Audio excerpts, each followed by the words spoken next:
మేము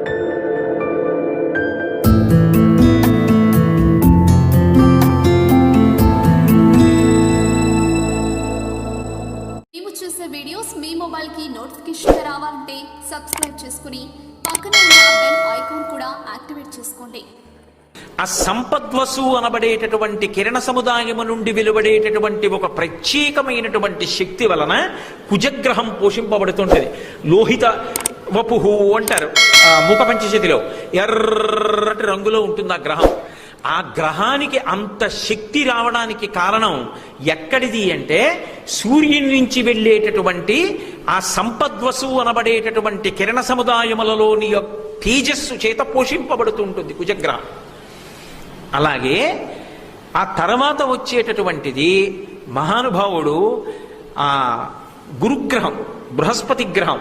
అసలు జాతకంలో మిగిలిన గ్రహాలన్నీ ఎలా ఉండనివ్వండి, ఒక్క గురుగ్రహం వీక్షణం బాగుందనుకోండి, మిగిలిన గ్రహాలన్నీ సరిగ్గా చూడకపోయినా బాధలేదు, గురువు ఒక్కడు కాపాడేస్తాడు.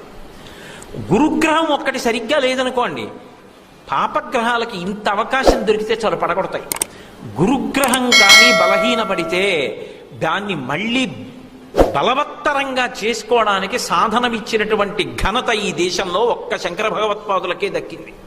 అందుకు ఇచ్చారు దక్షిణామూర్తి స్తోత్రం.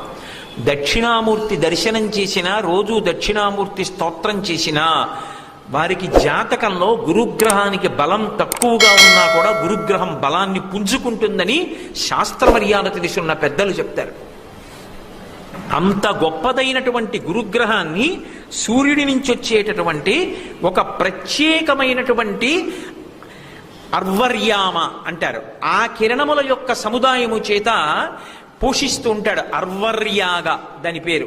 ఆ కిరణముల యొక్క సముదాయము చేత పోషిస్తాడు. అలాగే స్వరాడ్వసు అని 7వ కిరణ సముదాయమునకు పేరు. ఆ స్వరాడ్వసు అనబడేటటువంటి కిరణ సముదాయము చేత శనీశ్చర గ్రహాన్ని పోషిస్తాడు. శనైహి చరహ, మెల్లమెల్లగా కదులుతాడు. అందుకని శనైశ్చరుడు అని పేరు. శనీశ్వరుడు కాదు. ఈశ్వర శబ్దం గ్రహాలకి లేదు. గ్రహములు ఈశ్వరానుగ్రహము మీద ఆధారపడతాయి. ఈశ్వరుడు చెప్పాడు కాబట్టి కర్మ ఫలితాలు ఇస్తాయి. ఈశ్వరుడు వద్దన్నాడు అనుకోండి, అవి ఫలితాలు ఇవ్వకుండా ఆగుతాయి. తక్కువ స్థాయిలో ఫలితమి అంటే తక్కువ ఇచ్చి వదిలేస్తాయి. పాము కరవవలసిన వాడిని భక్తితో ఉన్నవాడు చీమతో కరిపించి వదిలేస్తాడు. అందుకే నవగ్రహాలు కూడా శంకరుడికి ఆభరణమని శ్రీకాళహస్తి క్షేత్రంలో నవగ్రహ కవచం పెట్టుకుంటాడు. కాబట్టి ఈ 7 రకములైనటువంటి కిరణ సముదాయము చేత జడులైనటువంటి వారి యందు మందబుద్ధి పోగొట్టి వాళ్ళందరూ చైతన్యం పొందేటట్టుగా చేస్తాడు. ఇందులో మళ్ళీ ఒక విశేషం ఉంది, శిశిరధృతి అంటారు. అంటే ఈ చైతన్యం ఇచ్చేటప్పుడు కూడా ఎలాగంటే వాడు మనస్సులతో ప్రతిస్పందించడం కాదు, అసలు వాడి శరీరంలో ఉన్న ఏ అవయవం కదలడానికి ఇష్టపడదు. ఎప్పుడు పడుకోవడం, లేకపోతే పడుకోవడానికి నిద్ర పట్టాలి కాబట్టి తింటూ ఉండడం, తినాలంటే ఆకలి అయ్యాలి కాబట్టి పడుకోవడం, అంతే. అంతకన్నా ఇంకా శరీరం కదలదు. ప్రయత్నపూర్వకంగా శరీరం ఒక ఉపకారం కోసం, ఒక అనుష్ఠానం కోసం, ఒకటి నేర్చుకోవడం కోసం, అది బడలిపోయినా సరే ఒక ప్రయోజనం కోసమని చెయ్యలేని వాడెవడున్నాడో వాడికి ఇక్కడ బుద్ధి స్థానం నుంచి అరికాలు వరకు చల్లతనం, ఆ మందబుద్ధి వ్యాపించింది అంటారు. అంటే ఇంకా వాడిది మొద్దుబారిపోయిన మందతనం. అందుకే మీరు చూడండి, కొయ్యబారిపోయిందండి, ఎంత చల్లగా ఉందో అంటారు. బాగా చల్లగా ఉన్నదాన్ని ముట్టుకున్నారనుకోండి, కొయ్యబారిపోయిందంటారు. చల్లగా ఉన్నదాని మీద పట్టుకెళ్ళి వస్తువు పెట్టారనుకోండి, ఆ చల్లతనం మెల్లిమెల్లిగా వ్యాపిస్తుంది. మొదట పాత్రలోకి ఎక్కుతుంది, లోపల ఉన్న మంచినీళ్లు కూడా చల్లబడిపోతాయి. అలా వాడికి ఇక్కడ పుట్టిన మందబుద్ధి ఏం చేస్తుందంటే ఆ జడత్వం అసలు వాడి కాళ్ళు చేతులు కూడా కదలమంటే కదపడు. అలా ఉంటాడు సోమరితనం. దాన్ని విరగ్గొట్టగలిగిన కిరణ సముదాయం ఉన్నవాడెవరంటే సూర్య భగవానుడు. అందుకే అసలు పిల్లలు ప్రయోజనాత్మకమైనటువంటి జీవితాన్ని గడపాలంటే, వంశానికి పేరు తెచ్చేవాళ్ళు కావాలి అంటే ప్రతి ఇంట తల్లిది ప్రధాన కర్తవ్యం. తండ్రికి అంత తీరుబడి ఉండొచ్చు, ఉండకపోవచ్చు, చెప్పచ్చు, చెప్పకపోవచ్చు, తండ్రి మాట వినొచ్చు, వినకపోవచ్చు, తల్లి మాట పిల్లలు కాదు. అమ్మ మాట పరబ్రహ్మము మాట వాళ్ళకి. నాన్న రోజు బొట్టు పెట్టుకోరా అని అమ్మ చెప్తే వాడు పెద్దయ్యాక కూడా పెట్టుకుంటాడు. నాన్న నువ్వు రోజు ఒక్కసారి మేడెక్కి సూర్యనారాయణమూర్తికి నమస్కారం చేసి వస్తే తప్ప నేను నీకు పాలు కాచి పట్టుకొచ్చి ఇవ్వను అందనుకోండి అమ్మ. వాడు అమ్మ కోసం మొదలెడతాడు నమస్కారం. ఆ తర్వాత వాడు దేశంలోనే పేరుగాంచినటువంటి మహావిద్వాంసుడో లోకోపకారం అయిన తర్వాత అమ్మ నేర్పిన విద్య అని ప్రతిరోజు సూర్యుడికి నమస్కారం చేస్తాడు. చాలు, ఆయన దిద్దుతాడు. ఇది ఇవాళ అత్యంత అవసరమైనటువంటి విషయం. దానికి ఏం పెద్ద కష్టపడక్కర్లేదు, మనం వెళ్ళక్కర్లేదు, ఆయనే ప్రతి ఇంటికి వస్తాడు. ఒక్కసారి ఆ తూర్పు దిక్కుకి తిరిగి అసలు ఆ సూర్యోదయం ఎంత చైతన్య దీప్తి అండి. లోకములోని ప్రాణులన్నీ ఉత్సాహాన్ని పొందేటటువంటి సమయం.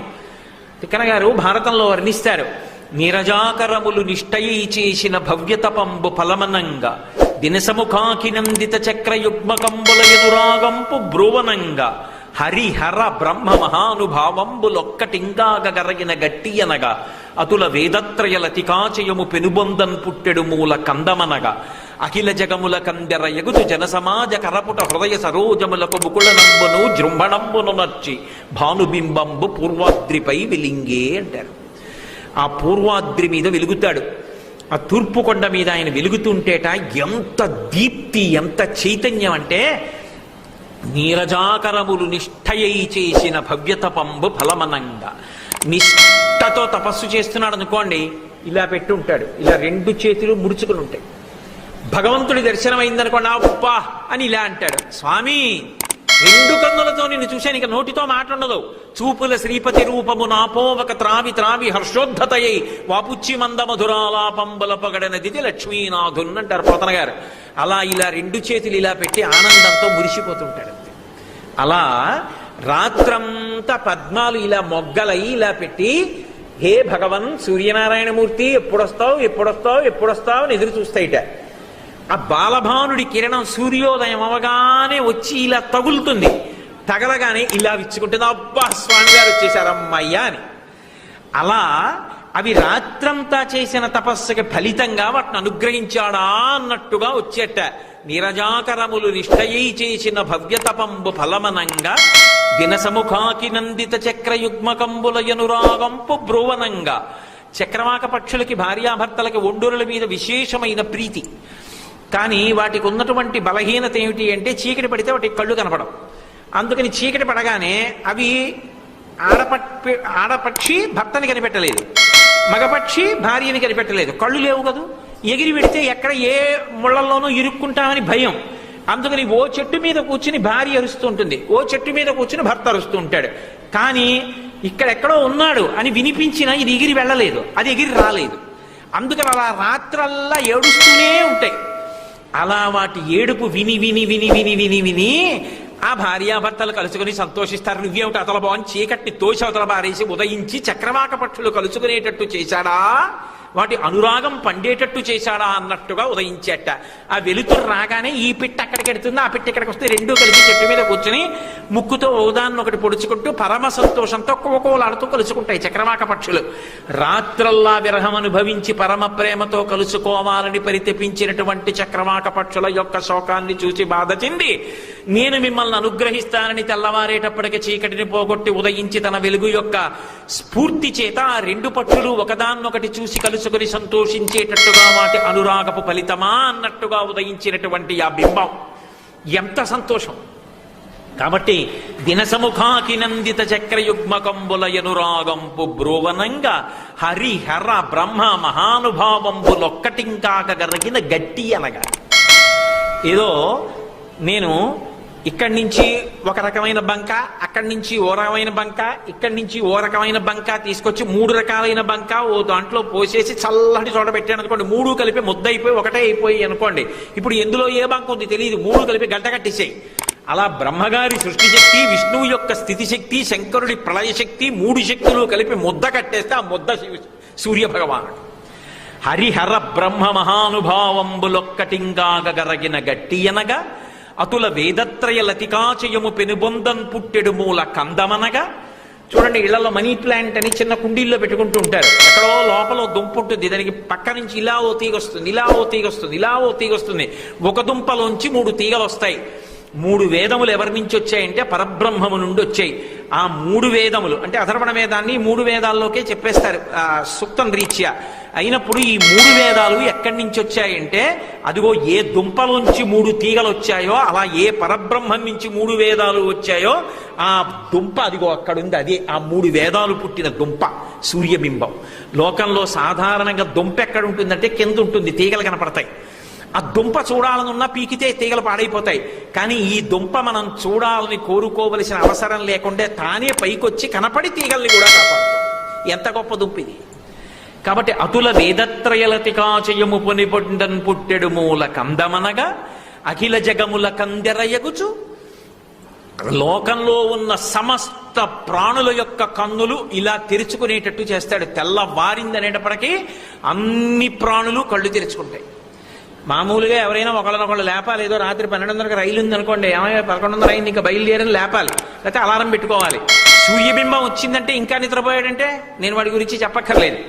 కాబట్టి అఖిల జగముల కందెరయగుచు జన సమాజ కర్ర పుట హృదయ సరోజములకు ముకుళనంబును జృంభణంబును నచ్చి సూర్యబింబం వచ్చేటప్పటికి కలువలు ముడుచుకుంటాయి. అందుకని లోకుల యొక్క చేతులనేటటువంటి కలవ పువ్వులు ముడుచుకున్నాయి. అంటే ఇలా ఉన్నవి ఆయన్ని చూసేటప్పటికి ఇలా అంటాం. అంటే ఇప్పుడు చేతులు ముడుచుకున్నాయి కదా, కలవ పువ్వులయ్యాయి. హృదయములనేటటువంటి పద్మములు విచ్చుకున్నాయి. అందరికీ చైతన్యం, అబ్బా తెల్లవారిపోయింది, పదండి మన పనులు చేసుకుందామని సంతోషంగా జృంభణంబును నచ్చి భానుబింబంబు పూర్వాద్రిపై వెలింగే. ఇది మామూలుగా కాదు. సూర్యోదయం అవుతోంది అంటే ముందే తెలుసుకుంటాయి కొన్ని ప్రాణులు. కోడి సూర్యోదయం అవుతోందంటే ఎంత సంతోషమో దానికి. మొట్టమొదటి సూర్యోదయం అయిపోతోందని లోకానికి తెలియచేస్తుంది. సుప్రభాతం పాడితే మనం చెప్పట్లేదండి, పరమ సంతోషంతో ఎన్ని ప్రాణులు సూర్యోదయం అవుతోందనేటప్పటికీ ఆనందపడిపోతాయి. భృంగా వళీచమ కరంద రసాను విద్ద చంగా రగీత నినదై సహసేవనాయ నిర్యాత్యువాంత సరసీ కమలోదరేభ్య శేషాద్రిశేఖర విభో తవ సుప్రభాతం. భృంగావళీచమకరందరసాను విద్ద చంగారగీత నినదై సహసేవనాయ. తామరపూలలో ఉండేటటువంటి మకరందాన్ని కడుపు నిండా తాగేసి అదిగదిగదిగో వెంకటేశ్వర స్వామి వారు ఆయన దర్శనం చేసుకుందాం రండి రండి ఆనంద నిలయానికి తలుపులు తీస్తున్నారని ఈ తామర పూలలో వాలినటువంటి ఈ గండు తుమ్మెదలన్నీ కూడా లేచి చక్కగా గుంపులు గుంపులుగా వెంకటాచలానికి బయలుదేరి వెడుతున్నాయి. ఆ సన్నివేశం చూడ్డానికి ఎంత అందంగా ఉంటుంది. రసాను విద్ద జంగారగీత నినదై సహసేవనాయ. అందులో ఆ తుమ్మెదలు జంకారం చేస్తూ పువ్వుల మించి వెళ్ళేటటువంటి పరిస్థితి, అసలు అవి సూర్యోదయాన్ని ఎలా కనపడతాయో ఎలా వెళతాయో పరమాద్భుతం. ఇది నేను మీకు నోటితో చెప్తే అర్థమయ్యేటటువంటి విషయం కాదు. మాకు ప్రత్యేకించి తూర్పుగోదావరి జిల్లాలో భద్రాచలం వెళ్ళడానికి మారేడుమిల్లి అని చెప్పి ఒక అటవీ ప్రదేశం ఉంది. ఆ ప్రదేశంలోంచి వెడుతుంటే ఒకసారి నేను ఉదయం వేళలో భద్రాచలం వెడుతూ ఆ మారేడుమిల్లి అరణ్యంలో వెళ్ళిపోతున్నప్పుడు కొన్ని వందల కార్లు ఆగిపోయి ఉన్నాయి. ఏమైందా కార్లు ఆగిపోయాయి అంటే, లేదండి ఇదంతా కూడా ఇప్పుడు తుమ్మెదలు కప్పేసే సమయం, అవి వెళ్ళిపోయే వరకు కార్లు వెళ్ళవన్నారు. అదేమిటని నేను ఆశ్చర్యపోయి దిగబోయాను. దిక్కండి కిందకి దిక్కండి, అద్దాల్లోంచే చూడండి అన్నారు. కాసేపటికి వచ్చే తుమ్మెదలు అసలు భూమి ఆకాశములు కనపడలేదు. ఇప్పటికీ వసంత ఋతువులో వస్తాయిట. అన్ని తుమ్మెదలు కప్పేసాయి అంతే. కప్పేసి ఇన్ని తుమ్మెదలు అరణ్యంలోకి వెళ్ళిపోయాయి మళ్ళీ. బట్ ఏమిటో మరి ఆ సూర్యనారాయణ మూర్తితో సంబంధం. వెళ్ళిపోయిన తర్వాత కారులన్నీ వెళ్ళిపోయాయి. అసలు నిజంగా తుమ్మెదలు కడుపు నిండా తేనె తాగి అవి వచ్చేటటువంటి సన్నివేశం ఆ రొద. అందుకే చూడండి, భక్తులు భగవద్ దర్శనానికి వెళ్ళేటప్పుడు రొద కింద బయలుదేరుతారు. శ్రీశైల సుప్రభాతంలో పాతాళ గంగా జలమజ్జన నిర్మలాంగా భస్మ త్రిపుండ్ర సమలంకృత పాలభాగా గాయంతి దేవం విభక్త జనాభవంతం శ్రీమల్లికార్జున విభో తవ సుప్రభాతం అంటారు. పాతాళ గంగలో స్నానం చేసి విభూతి పుండ్రాలు పెట్టుకుని హర హర మహాదేవ జంభో శంకర అంటూ పెద్ద కేకలేస్తూ పెడతారు. తీరా అక్కడికి వెళ్ళాక నిశ్శబ్దం. తుమ్మెద పువ్వు దగ్గరికి వచ్చేవరకే అల్లరి, పువ్వు దగ్గరికి వచ్చాక నిశ్శబ్దం. మన మనస్సులు కూడా తుమ్మెదలైతే ఆయన వంక ఒక్కసారి చూసేటప్పటికి నయనారవిందం, హస్తారవిందం, పాదారవిందం, హృదయారవిందం, ముఖారవిందం ఏదైనా పద్మమే. అది చూసేటప్పటికి మన మనస్సు అనేటటువంటి భృంగం అలా ఉండిపోయి నిశ్శబ్దంగా అనుభవించాలి స్వామి దివ్యమంగళ విగ్రహాన్ని. అందుకనదిగో స్వామి అలా వస్తున్నాయి. ఈషత్ ప్రఫుల్లస రసీనుహనాది కేళ పూగద్రుమాదిసు మనోహర పాలికానాం ఆయాతి మందమనిల సహ దివ్య గంధై శేషాదృశేఖర విభో తవ సుప్రభాతం. ఈషత్ ప్రఫుల్లస రసీరుహనాది కేళ పూగద్రుమాదిసు మనోహర పాలికానాం. వెదురు పువ్వులు మొదలైనటువంటివి అపురూపంగా ఉంటాయి. అటువంటి పువ్వులు వాటి మించి వచ్చేటటువంటి సువాసన అద్భుతంగా ఉంటుంది. తెల్లవారుజాముని విచ్చుకుని ఆ పువ్వుల మించి వచ్చేటటువంటి వాసన ఉందే అది గుబాళిస్తోంది స్వామి. తెల్లవారుతోందని గుర్తు నిద్రలే. అసలు ఆ సూర్యోదయం అవుతోందనేటప్పటికీ వాతావరణం అంతా కూడా అంత అద్భుతంగా ఉంటుంది. ఇక్కడ వరకే అనుకుంటాం సముద్యంతం అని పొంగిపోతున్నారు మహానుభావుడు అగస్త్య మహర్షి. ఎందుకో తెలుసా? అసలు అంతరిక్షంలో ఒక వైభవం ఉంటుంది. ఆయన మండలాకారంగా కాదు వెడతాయి ఆయన గుర్రాలు. వెడుతున్నప్పుడు మొట్టమొదట తూర్పు దిక్కున బయలుదేరతాయి. తూర్పు దిక్కున బయలుదేరుతుంటేనే అరుణోదయం అని మొట్టమొదట ఆయన సారథి కనపడతాడు. ఎర్రటి కాంతులు వస్తాయి. ఆ ఎర్రటి కాంతులు వచ్చేటప్పటికీ తూర్పు దిక్కున దేవేంద్రుడు లేచి నిలబడి, ఇంద్రుడు అధిపతి కదా, సూర్యుడికి నమస్కారం చేస్తాట. చేయగానే ఓ విచిత్రం జరుగుతుందట. మయూరక వివరించాడు. ఆయన అహల్య విషయంలో గౌతముడు ఇచ్చినటువంటి శాపం చేత ఆయన యొక్క శరీరం అంతా కూడా ఆ కందుల కింద కానీ పద్మముల కింద కానీ కనపడతాయి. అది వికారమైనటువంటి స్థితిని పొందింది ఆ గౌతముడి శాపం వల్ల. మీ అందరికీ తెలుసు ఆ విశేషం. అవి పద్మములలా ఉంటాయి ఆ కళ్ళు. సూర్యకిరణములు ఎప్పుడైతే పడ్డాయో ఇంద్రుడి కళ్ళన్నీ విచ్చుకుంటాయిటంటే అంత అందంగా ఉంటుంది కదా సూర్యబింబం. అన్ని కళ్ళు విచ్చుకుంటే ఒళ్ళంతా పద్మాలు విచ్చుకున్న మనిషోడు ఎలా నించుంటే ఎలా ఉంటుందో అలా ఉంటాట ఇంద్రుడు. అప్పుడు అనూరుడు పెద్ద కేకేస్తాట రథాన్ని నడుపుతూ, ఓ ఇంద్ర, నీ ఒళ్ళంతా కళ్ళు, ఆ కళ్ళన్నీ పద్మాల్లా ఉన్నాయి. అదిగో మా స్వామి కిరణాలు పడి నీ ఒంటి మీద ఉన్న పద్మాలన్నీ విచ్చుకున్నాయి. అంటే నీ కన్నులన్నీ విచ్చుకున్నాయి. విచ్చుకుని ఎంత విచిత్రాకృతితో ఉన్నావో రెండు చేతులు ఎత్తి నమస్కరించి సూర్యరథం బయలుదేరిందంటే. అంటే ఇంద్రుడు లేచి నిలబడి తన గణములన్నిటితో నమస్కరిస్తాడు.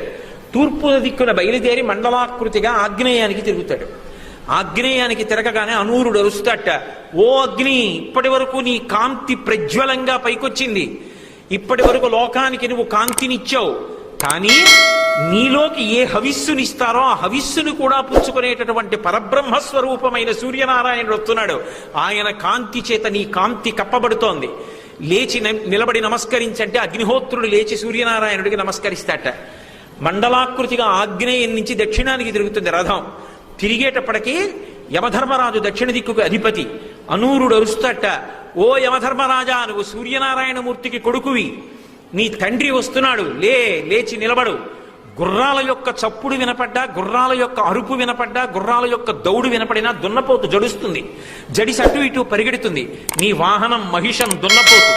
స్వామి రథం మీద వస్తుంటే ఆయన దివ్యమైన గుర్రముల యొక్క సకిలింపుకి, వాటి యొక్క చప్పుడికి నీ దున్నపోతు కంగారు పడి అటు ఇటు పరిగెడుతుందేమో, దాన్ని నీ వెనక్కి పెట్టుకో, వెనక్కి పెట్టుకుని ముందుకి నిలబడి తండ్రికి నమస్కారం చేయి అంటట.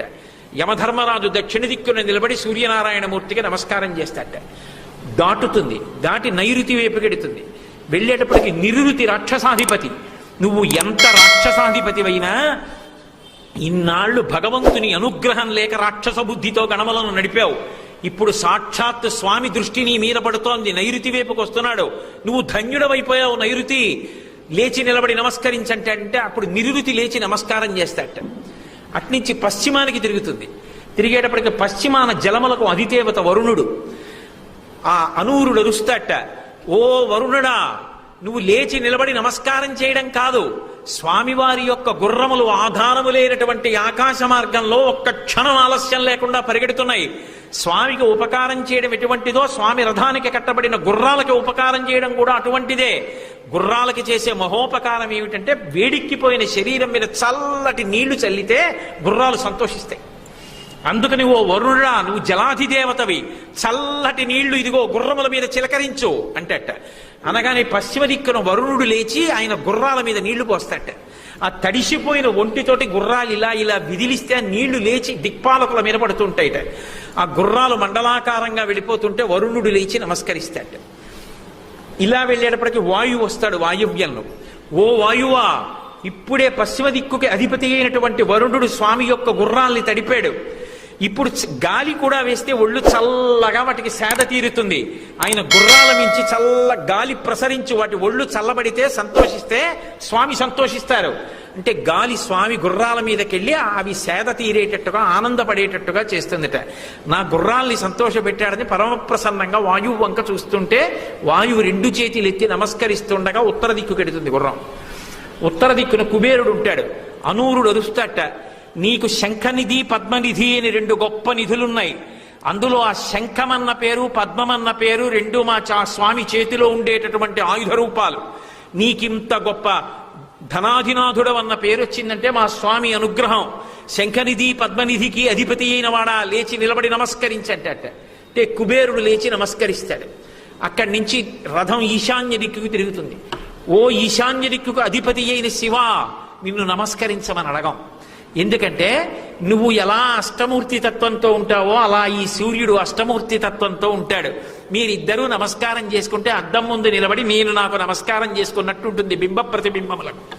కాబట్టి ఆశ్చర్యమైన విషయం, ఏ ఇద్దరూ అష్టమూర్తి తత్వాన్ని పొంది ఉన్నారో వాళ్ళిద్దరూ ఒండరులు ఒకరికొకరు కనబడుతున్నారని అనూరుడు లేచి ఇటు అటు నమస్కారం చేస్తాడు. శివుడికి సూర్యుడికి రథం తిరుగుతుందట మండలాకారంగా.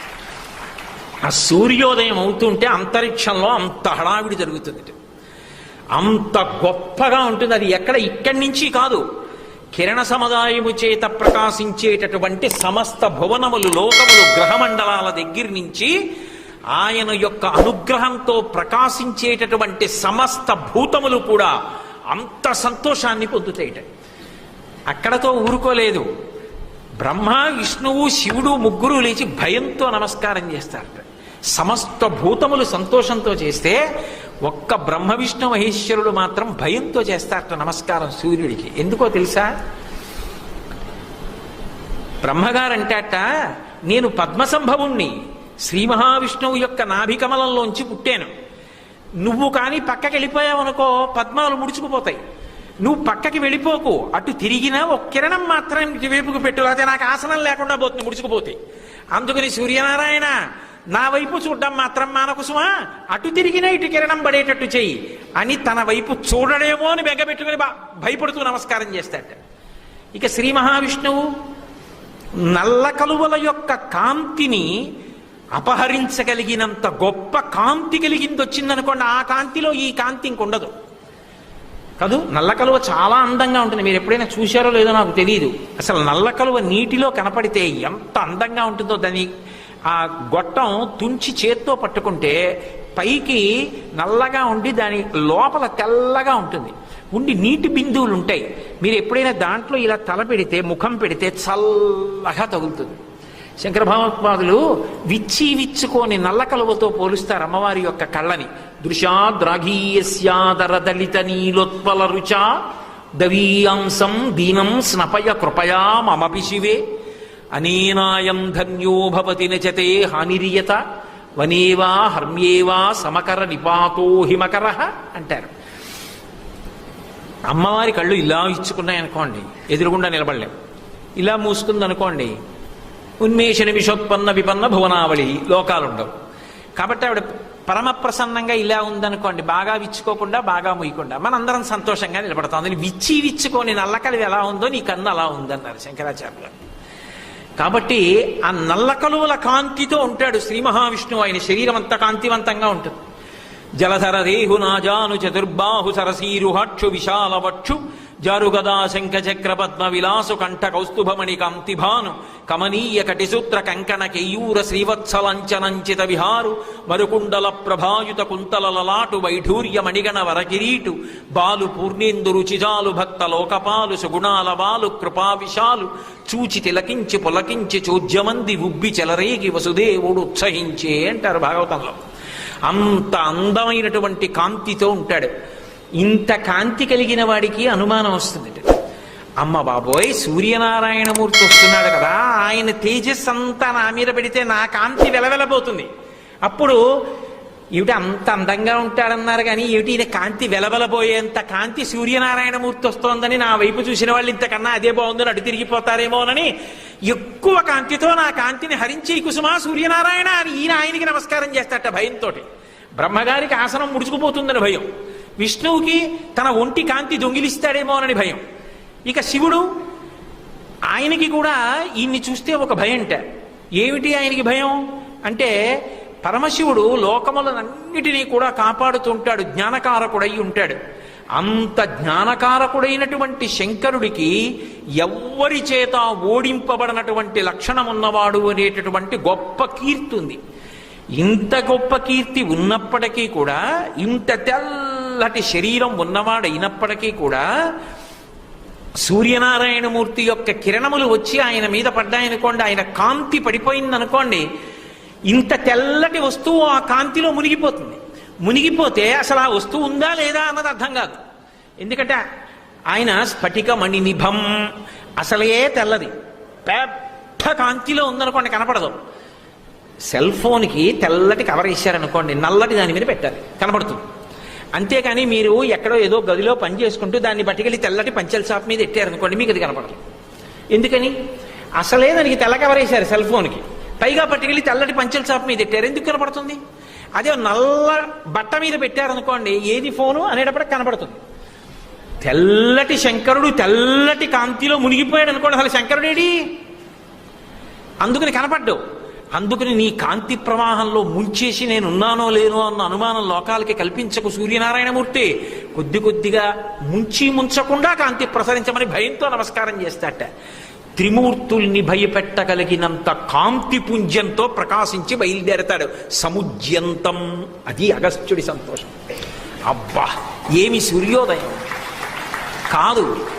లోకంలో ఎక్కడైనా ఒకటి చూసామనుకోండి, మనందరం ఆయన్నే చూసామంటాం. ఏదో వెంకటేశ్వర స్వామి వారి దర్శనం చేసామనుకోండి, అయిపోయిందా దర్శనం అంటే అయిపోయింది. నేను వెళ్ళాను, మీరు వెళ్ళారు, చూసావా అలంకారం? చూశాను. కానీ సూర్యుడు ఎవరికి వాళ్ళకే వాళ్ళవాడు. అందుకే భీష్మాచార్యుల వారు స్తోత్రం చేశారు. స్తోత్రం చేస్తూ ఒక అద్భుతమైనటువంటి మాట అన్నారు. ఒక సూర్యుండు సమస్త జీవులకు తానొక్కొక్కడైతోచు పోలిక ఏ దేవుడు సర్వకాలము మహాలీలన్ నిజోత్పన్న జన్య కదంబ హృత్సరోరుహములన్ నానావిధానూరూపకుడై ఒప్పుచునుండునట్టి హరినే ప్రార్థింతు నశ్రాంతమున్నన్నాడు.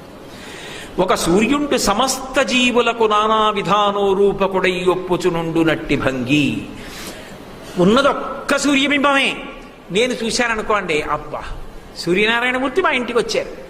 అసలు లోకంలో ఒక విశేషం ఉంది. మహాత్ములు కొంతమంది బాగా సంతోషం పొందడానికి ఏం చేస్తారో తెలుసా? భగవంతుడు తినాలి అని కోరిక పుట్టిందనుకోండి, తేలికగా అటువంటి కోరిక తీర్చుకోవడానికి మార్గం నైవేద్యం సూర్యనారాయణమూర్తికి చెయ్యడమే. నేను కొంతమంది పెద్దల దగ్గర చూశాను కూడా ఈ విధానం. పాయసం వండి సూర్యుడికి ఎదురుకుండా పెట్టి సూర్యుడికి నైవేద్యం పెట్టారనుకోండి, ఆయన పుచ్చుకున్నాడు. ఎలా తెలిసింది మీకు అంటే, మూత తీశాననుకోండి, సూర్యకిరణములు అందులో పడ్డాయా? సూర్యకిరణములు అంటే కరములా? కరములంటే చేతులా? చెయ్యి అందులో పెట్టాడంటే తీశాడా? తీశాడంటే తిన్నాడా? తిన్నాడంటే పక్కన పద్మిని ఛాయా ఉషాకు కూడా పెట్టాడా? ఆయన ఆవిడ అందరూ తిన్నారా? ఇప్పుడు అంతకన్నా గొప్ప ప్రసాదం ఏమి నీకు? అలా ఇంకో చోట చూపించు నాకు. పరబ్రహ్మమైన సూర్యనారాయణమూర్తి యందు ప్రసాదము ఉచ్ఛిష్టంగా లభిస్తుంది. అందుకని ఎవరికి వాడికే సూర్యుడు, నేను పెట్టింది సూర్యుడు తిన్నాడు. ఆ సంతోషం మిగల్చగలిగిన పరమాత్మ స్వరూపం ఏదైనా ఉంటే సూర్యబింబం ఒక్కటే. అందుకే ఒక సూర్యుండు సమస్త జీవులకు తానొక్కొక్కడైతోచు పోలిక ఏ దేవుడు సర్వకాలము మహాలీలం నిజోత్పన్య జన్య కదంబ హృత్ సరోరుహములం నానావిధానో రూపకుడై ఒప్పుచునుండునట్టి హరినే ప్రార్థింతు నశ్రాంతము. అమ్మో మహానుభావుడు అటువంటి స్వామి అందరి యొక్క హృత్సరోర్హముల యందు ఉన్నాడు. అందరి యొక్క హృదయ పద్మముల యందు ప్రకాశిస్తున్నాడు. ఇక్కడ ఉన్నాడు, అక్కడ ఉన్నాడు. ఇక్కడ ఉన్నవాణ్ణి చూడాలనుకోండి, లోపలికి ప్రయాణం రావాలి. ఈ పై కళ్ళు మూసేయాలి. ఈ కనురెప్ప తెరిచి ఉన్నంతసేపు ఎదురుగుండా లోకంలో ఉన్న వాటిని లోపలికి తీసుకొస్తుంది. నేను కళ్ళు తెరిచి అలా దేన్నో తేరిపారి చూశాను అనుకోండి, అబ్బా చాలా బాగుందే అనిపించింది అనుకోండి, వెంటనే అది మనసులోకి వెడుతుంది. ఇంటికి వెళ్ళి ఏం చెప్తాను, నేను వస్తూ వస్తూ చూశాను, ఒక గులాబీ మొక్క ఉంది, అసలు ఆకులు కనపట్టలేదు తెలుసా, అన్ని పువ్వులే, ఎంత బాగుందో అంటాను. ఇందులోంచి చూసింది ఇందులోకి వెళ్ళింది.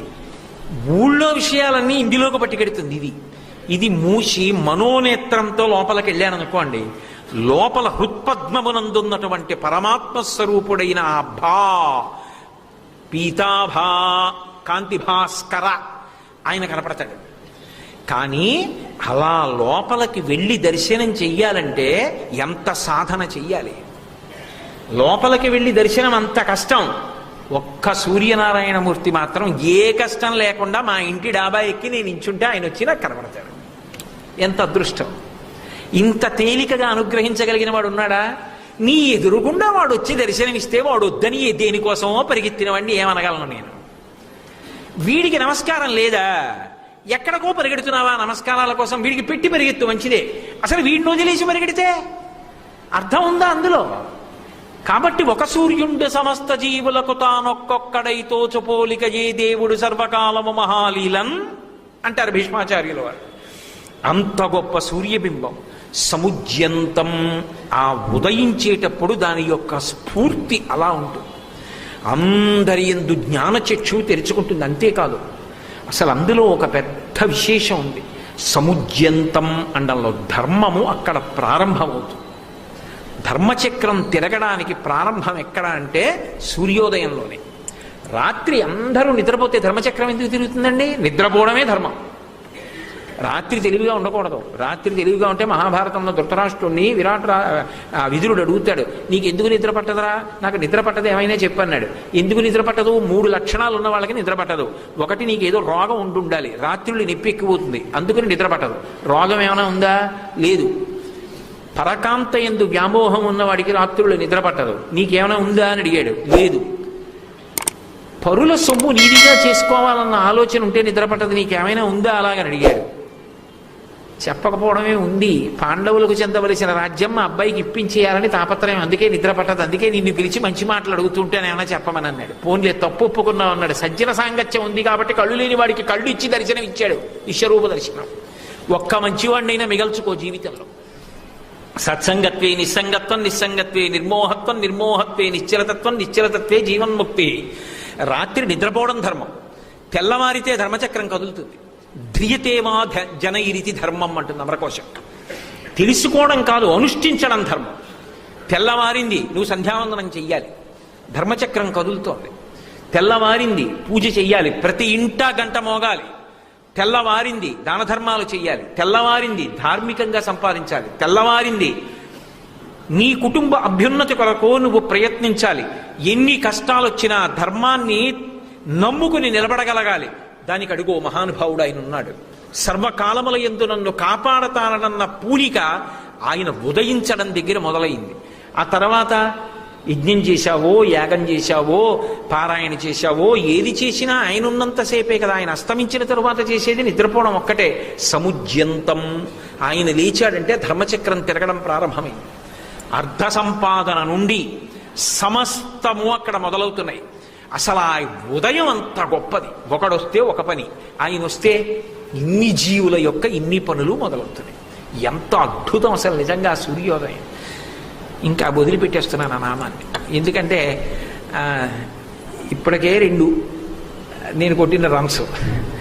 రశ్మిమంతం సముజ్యంతం దేవాసుర నమస్కృతం.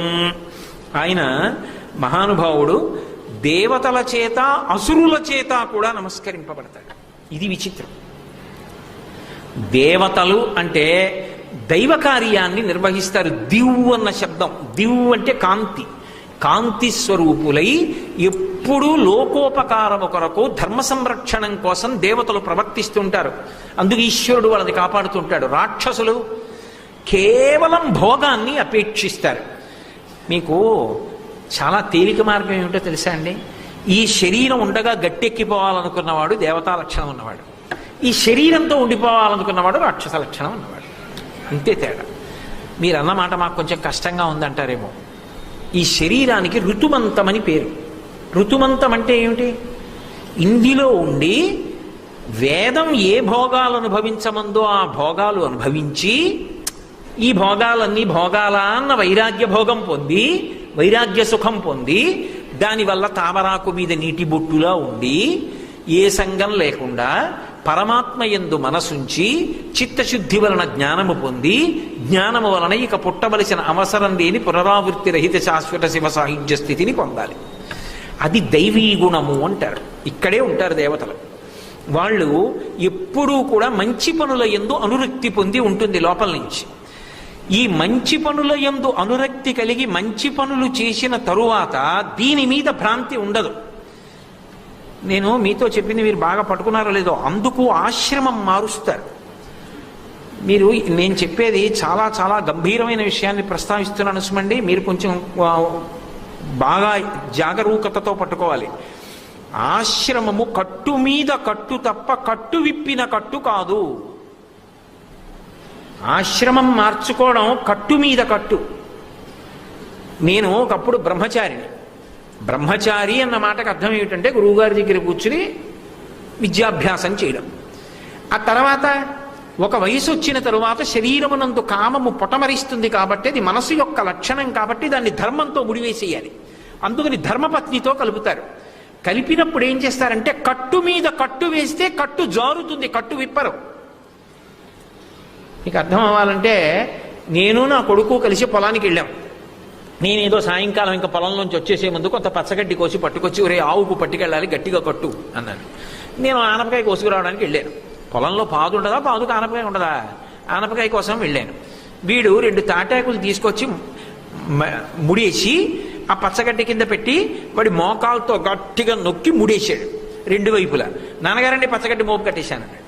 నేను వచ్చి దాన్ని కదిపి చూశాను ఎత్తుకోవడానికి. అది కొంత దూరం వెళ్ళిన తర్వాత గడ్డి జారిపోతుంది, బిగుతుగా లేదు. నేను ఇదేం కట్టు కట్టడం రా అని విప్పేశాను అనుకోండి, చిన్నబుచ్చుకుంటాడు. అందుకని నేనేం చేశానంటే ఇంకో 2 తాటాకులు తీసుకుని తడప చేసి వాడు వేసిన కట్టు పక్కన ఈ తాటాకు పెట్టి నా మోకాలతో నొక్కి గట్టిగా దగ్గర చేసి కట్టేశాను. ఇప్పుడు అటు ఇటు కట్లేశాను. పచ్చగడ్డి ఇంకా దగ్గరకి నొక్కుకుంది. ఇప్పుడు నేను బిగుతైన కట్లేశాక నా కొడుకేసిన కట్లు ఏమైపోతాయి? జారిపోయి. కట్టు మీద కట్టు ఆశ్రమం మార్చడం ధర్మం కోసం. అదంతా ధర్మం కోసం. కట్టు జారుతుంది, ధర్మం కోసం జారుతుంది తప్ప వేరొక ప్రయోజనం కోసం కాదు. బ్రహ్మచర్యం అన్న కట్టు, గృహస్థాశ్రమం అన్న కట్టు వేస్తే ఎందుకు జారిపోయిందంటే ధర్మం కోసమే. నాకు పితృరుణం తీర్చుకోవాలి, ధార్మికమంగా సంతానాన్ని కనాలి, అది ధర్మపత్ని వలన పొందాలి నేను. అందుకని నా కామం ధర్మంతో ముడిపడాలి. అందుకని బ్రహ్మచర్యం అన్న కట్టు జారింది. కానీ ధర్మం అన్న కట్టు అలాగే ఉంది. అలాగే అన్ని మారుతూ పెడతాయి. అప్పుడు ఒక్కొక్క ఆశ్రమంలో ఒక్కొక్క సుఖాలు ఉంటాయి. గృహస్థున్నాడు అనుకోండి, భార్యతో ఉంటాడు, బిడ్డల్ని కంటాడు, మధురాన్నం తింటాడు, నైవేద్యం పెడతాడు. వేదం ఏ భోగాలు అనుభవించమందో ఆ భోగాలు అనుభవిస్తాడు. చక్కగా మంచి బట్ట కట్టుకుంటాడు, ఏదో ఇల్లు కట్టుకుంటాడు, దానం పట్టుకుంటాడు, చక్కగా 10 వస్తువులు దాచుకుంటాడు, అన్నీ చేస్తాడు. అన్నీ చేసిన తర్వాత కొన్నాళ్ళు పోయిన తర్వాత ఏమి ఈ సంసారం, ఏమి ఈ సుఖాలు, ఇవన్నీ అనుభవించారు, ఇవన్నీ సుఖాలు కావు అని అన్నీ వదిలేసి అరణ్యానికి పోయి భార్యతో కలిసి వానప్రస్తుగా ఉంటాడు. అది వైరాగ్య సుఖం. ఈ వైరాగ్య సుఖం తర్వాత అసలు ఈ శరీరం అనేటటువంటిది అనిత్యం అండి అన్న విషయం రూఢం చేసుకుంటాడు. అనిత్యం అని తెలిసిపోయింది కాబట్టి నేను చెప్పేస్తానండి అండవు. అది పడిపోయే వరకు ఎదురు చూస్తాడు. తనంతటా అది పడిపోతుంటే అది దాని ధర్మం, అది పడిపోతుంది. దానికోసం బెంగపెట్టుకోక్కర్లేదు. ఒక వెంట్రుక ఎలా రాలిపోతుందో అలా ఇది కూడా పడిపోతుంది. ఓ దీనికి పడిపోయే కాలం వచ్చేసింది, ఇది పడిపోతోందని పడిపోతున్న దాన్ని సాక్షిగా చూస్తాడు, ఆత్మగా విడుదల పొందుతాడు. అందుకని ఇది ఋతుమంతం. బాగా అర్థం కావాలంటే భగవాన్ రమణులు ఒక ఉపమానం చెప్పారు. విస్తరాకు కుడతారు అంటే, ఇప్పుడు మరి ఎవరైనా కుడుతున్నారో లేదో నాకు తెలియదు. బాదమాకులు కోసి శుభ్రంగా కడిగి పొడి బట్టతో చక్కగా ఓ తడిబుట్ట పిడిచి తుడుస్తారు, ఎక్కడ బూజు సాలిపురుగు లేకుండా తుడిచేసి చీపురు పుల్ల తెచ్చి, ఇల్లు ఉడిచిన చీపురు పుల్ల కాదు, కొత్త చీపురు కట్టలో చీపురు పుల్ల తెచ్చి మధ్యకి చీల్చి ఊడిపోకుండా అందంగా కుట్టు కుడతారు. కుట్టిన తర్వాత గుండ్రంగా కుడతారు, మధ్యలో ఎక్కడా కన్నం ఉండదు, ఆకులన్నీ కలిసి గుండ్రంగా వస్తాయి. ఇప్పుడు ఈ విస్తరాకు యొక్క చిట్ట చివరి ప్రయోజనం ఏమిటి? పెట్టకుప్ప మీదకి వెళ్ళిపోతుంది. కానీ కుట్టి పెట్టకుప్ప మీద పారేస్తావా? ఆ విస్తరి కుట్టాలి, ఇంటికి అతిథి రావాలి, అతిథి కాకపోతే పోనీ భర్తకి విస్తరి వెయ్యాలి, అన్నీ వడ్డించాలి, నెయ్యి అభిగారం చెయ్యాలి, ఆయన పరిశేచనం చెయ్యాలి, అన్నం తినేయాలి, ఉత్తరాపోసనం పట్టాలి, అప్పుడు ఈ విస్తరాకుని మడిచి పెట్ట మీద పారయ్యాలి కాదు.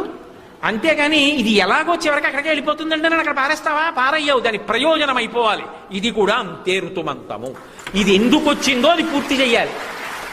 దీన్ని శాస్త్రమునందు గురువునందు అనురక్తితో వాడాలి. బాగా అంతర్ముఖత్వాన్ని పొంది పరిశీలనం చేయాలి. ఈ సుఖములు కావన్నది స్వానుభవంలోకి రావాలి. వైరాగ్య సుఖం పొందాలి. శరీరం పడిపోతున్నప్పుడు నిశ్శబ్దంగా ఉండగలగాలి. ఇవి దేవతాగుణములు. ఈ దేవగుణములు ఉన్నవాడెవరో, ఏ సాధకుడున్నాడో వాడికి ఈ శరీరాన్ని పోషించి నిలబెట్టేవాడు, బుద్ధినిచ్చేవాడు, శ్రద్ధనిచ్చేవాడు ఆయనే.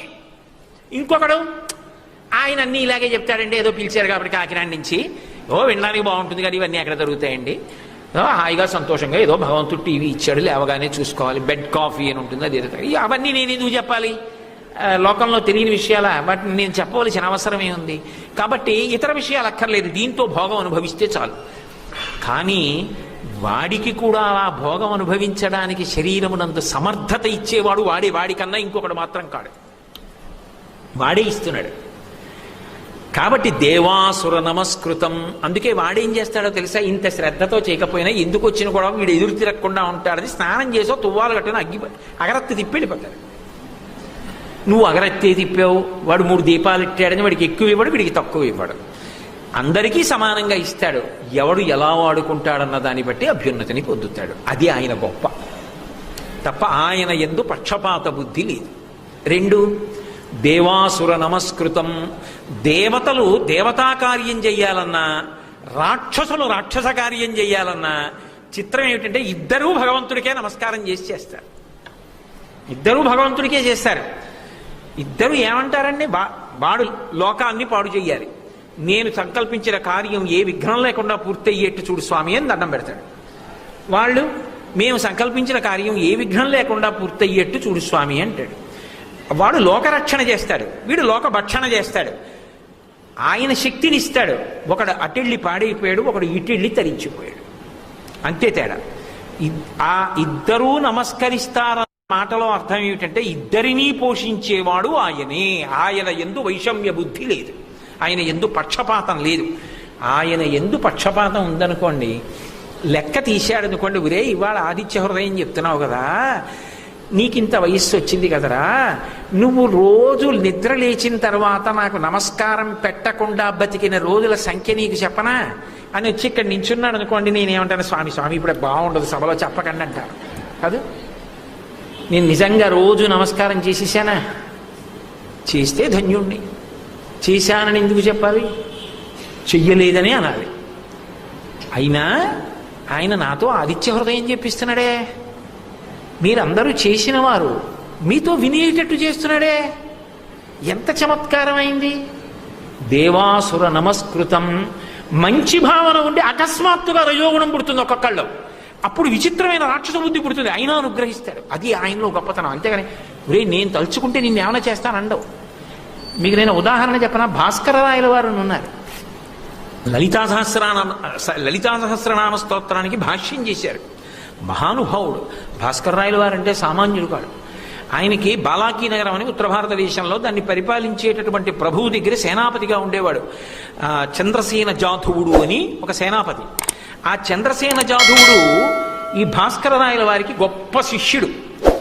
ఈయన ఒకసారి ఆ బాలాకీ నగరం వైపుకి వెడితే ఆయన వచ్చి ఈయన కాళ్ళ మీద పడి నమస్కారం చేసి, మహానుభావ గురువర్య, ఇంతకాలానికి వచ్చారు, నాకు సంతానం లేదు, మీరు అనుగ్రహిస్తే, మీరు చల్లని చూపు చూస్తే మీరు తప్పకుండా నువ్వు కొడుకుని కంటావు రానొక్క మాట అంటే నాకు కొడుకు పుడతాడు, మీ ఆశీర్వచనం నాకు అంగరక్ష, కాపాడండి అన్నాడు. గురువు ప్రసన్నుడయ్యారు. గురువు తలుచుకుంటే చేయలేంది ఏముంటుందండి? అధిగత అధిగత తత్వ శిష్యహితయోజ్యత సతతం.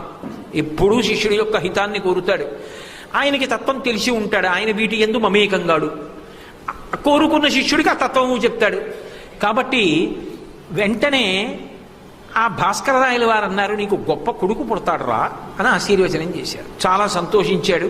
చంద్రసేన జాధవుడు అంతఃపురానికి వెళ్ళిపోయాడు. ఆయన ఏదో దేశాటనం చేస్తూ వెళ్ళిపోయాడు. ఇదే భాస్కరరాయల వారి దగ్గర మంత్రోపదేశం పొందాడు. మంత్రోపదేశం పొంది శ్రీశైలం భ్రమరాంబికాదేవి అనుగ్రహం చేత వాగ్వైభవాన్ని పొందాడు. ఆయన నోటి వెంట ఏదైనా అంటే అయిపోతుంది. అంత గొప్ప వాక్పటిమ పొందాడు.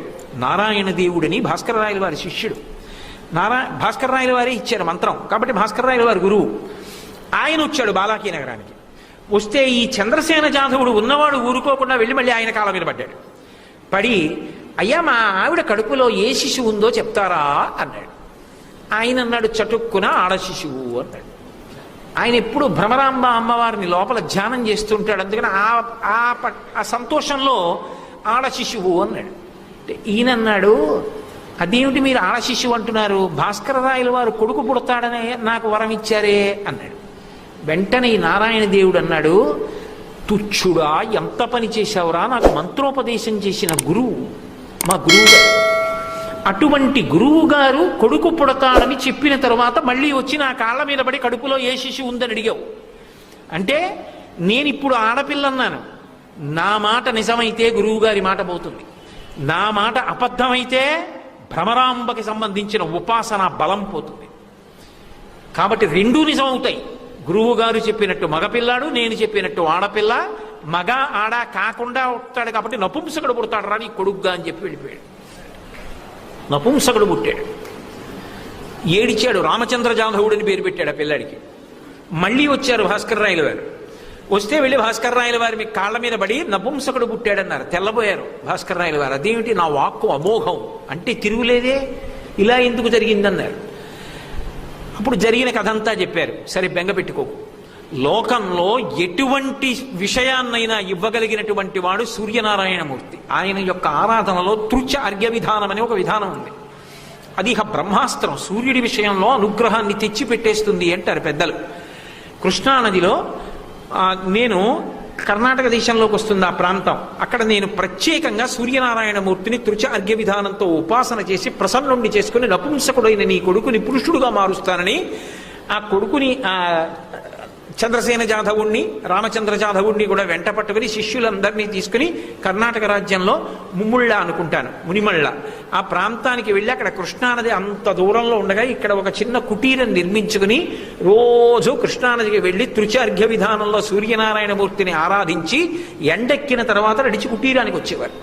ఆయన కాళ్ళు బొబ్బలెక్కిపోతే భాస్కరరాయల వారి శిష్యుల్ని పిలిచి అన్నారు, రే కాళ్ళు బొబ్బలెక్కేరా, నడవడం క్లేశం అవుతోంది, నీటిలో నిలబడాలి కదా, కుటీరాన్ని నదీ తీరానికి మారుద్దాం అన్నారు. అందులో ఒక శిష్యుడు అన్నాడు, హే బ్రహ్మన్, మనమే నది దగ్గరికి వెళ్ళాలా, మీరు తలుచుకుంటే నది మన కుటీరానికి రాదా? ఈ ఆలోచన ఎందుకో రాలేదురా, నదినే దగ్గరికి రమ్మంటాను అని ఆయన సూర్యనారాయణమూర్తిని తృచార్ఘ్య విధానంతో పూజ చేసి పిలిచారు, ఇలా రా అన్నారు. వచ్చాడు సూర్యనారాయణమూర్తి. ఏం కావాలి మీకన్నాడు. నీకే నేను అర్ఘ్యం ఇచ్చి రోజు పూజ చేస్తున్నాను, ఈ పిల్లవాడు నపుంసకుడు పురుషుడు కావాలి, కాళ్ళు బొబ్బలెక్కుతున్నాయి, కృష్ణానదిని నా పర్ణశాల ముందు నుంచి ప్రవహింపచేయి అన్నాడు. సూర్యనారాయణమూర్తి నవ్వి అన్నాడు, ఎందుకు అలా ప్రవహింపచేస్తే ఏం చేస్తారు? నాకు పూజ చేస్తారు, మీరు తృచార్ఘ్య విధానంలో ఆరాధిస్తారు. అప్పుడు ఏం చేయాలి? మళ్ళీ కనపడాలి. కనపడితే ఏం అడుగుతారు? ఈ పిల్లవాడిని పురుషుణ్ణి చేయమని అడుగుతారు. ఇప్పుడే చేసేస్తాను, ఇంకా మళ్ళీ మీరు నా దానికోసం నదిని మీ గుమ్మం ముందుకు తేవడం ఇవన్నీ ఎందుకు, అక్కర్లేదన్నారు. అంత సత్వగుణ సంపన్నుడైన భాస్కరరాయల వారికి సర్రున కోపం వచ్చింది. నేను బెచ్చగాడిని అనుకుంటున్నావా? ఏవి నువ్వు ఇస్తే పుచ్చుకోమంటున్నావు? నీ ఆరాధన విధానం లోకంలో లేకుండా చేసేస్తాను, తపస్సు చేశాను. సూర్యనారాయణమూర్తి అన్నాడు, అంత కోపం ఎందుకండి, నదిని మీ కుటీరం ముందు నుంచి ఎందుకు తీసుకురానన్నానంటే ఈ సృష్టి ప్రారంభంలో బ్రహ్మగారు నియమం చేశాడు నదులు ఇలా ప్రవహించాలని. ఆ ప్రవాహాన్ని మళ్లించడం నేను చెయ్యకూడని పని, అందుకని వద్దన్నాను. మీరు కోపగించారు కనుక మీరు ఉన్నంత కాలం ఆ కుటీరం ముందు నుంచి వెళుతుంది, మీరు వెళ్ళిపోయిన తర్వాత నది యథా మార్గంలోకి వెళ్ళిపోతుంది. సరేనన్నాడు. ఆ నది ఆయన కుటీరం ముందుకు వచ్చింది. తృచార్ఘ్య విధానంలో మళ్ళీ సూర్యనారాయణమూర్తిని ఆరాధించారు. అప్పుడు ఆయన ప్రసన్నుడై చాలా బాగా ఆరాధించావోయ్, ఏం కావాలన్నారు. ఈ పిల్లాడిని నపుంసకుడిని పురుషుణ్ణి చెయ్యన్నారు. పురుషుణ్ణి చేశారు. అప్పుడు చంద్రసేన జాధవుడు చింత చెట్లతో కూడుకున్న అగ్రహారాలు దానం చేశాడు. ఇవి బ్రాహ్మణులు తినాలి, అమ్మితే పురుగులు పుడతాయని చెప్పి ఆయన శాపం ఇచ్చారు. ఇప్పటికీ అక్కడ చెట్టు చింతకాయ కోసుకుని చారు పెట్టుకుంటే పనికొస్తుంది. ఆ చింతకాయలు అమ్మితే అందులో చింతకాయల్లో ఇది ఉండదు, రసం ఉండదు, పురుగులు ఉంటాయి. ఇప్పటికీ కర్ణాటకలో ఉంది ఆ గ్రామం. భాస్కర్ రాయల వారంటే అంత శక్తి సమన్వితులు. ఒకనాడు సత్వగుణంతో ఆరాధించిన అనుగ్రహించాడు, ఒకనాడు రజోగుణంతో ఆయన నీ పూజ లేకుండా చేసేస్తానన్నా అనుగ్రహించాడు. కోపం లేదు. భాస్కర్ రాయల వారికి కోపం వచ్చిందేమో కానీ సూర్యనారాయణమూర్తికి కోపం రాలా. మహానుభావుడు అంతే ప్రసన్నుడై అనుగ్రహించాడు. దేవతల్ని అలా అనుగ్రహిస్తాడు, అసురుల్ని అనుగ్రహిస్తాడు. ఇద్దరూ ఆయనకే నమస్కారం చేస్తారు. అది విచిత్రం. ఇద్దరూ ఎవరికి నమస్కరిస్తారంటే సూర్యుడికే నమస్కరిస్తారు. ఇద్దరినీ కాపాడేవారు ఎవరంటే ఆయనే కాపాడతారు. ఆయనే ధర్మానికి ప్రాతిపదిక అయి ఉంటాడు. అసలు ఈ దేశం గొప్పతనం ఎక్కడుందో తెలుసా అండి? ఆయన అనుగ్రహాన్ని ప్రధానంగా చేసుకుంటారు. అందుకే పూర్వం యుద్ధం జరుగుతుంటే సూర్యాస్తమయం అవగానే భేరీ మోగించేవారు. ఈలోగా యుద్ధం జరుగుతుంటే ఏ శత్రువు కోసం యుద్ధం చేస్తున్నారో ఆ శత్రువు దొరికాడు, జుత్తు పట్టుకున్నాడు, కత్తి ఎత్తి ఇంకా కంఠం మీద ఇలా వెయ్యబోతున్నాడు. సూర్యాస్తమయమైందని భేరీ వినపడింది అనుకోండి, వదిలిపెట్టేసేవాడు. మీకు ప్రపంచం మొత్తం మీద యుద్ధం కూడా ధర్మయుద్ధం చేసిన జాతి ఏదైనా ఉంటే ఒక్క భారతదేశమే. యుద్ధం కూడా ధర్మమే. ధర్మం తప్పిన యుద్ధం కూడా చేయలే ఈ దేశం. అంత గొప్ప దేశంలో పుట్టడం మనం చేసుకున్న అదృష్టం.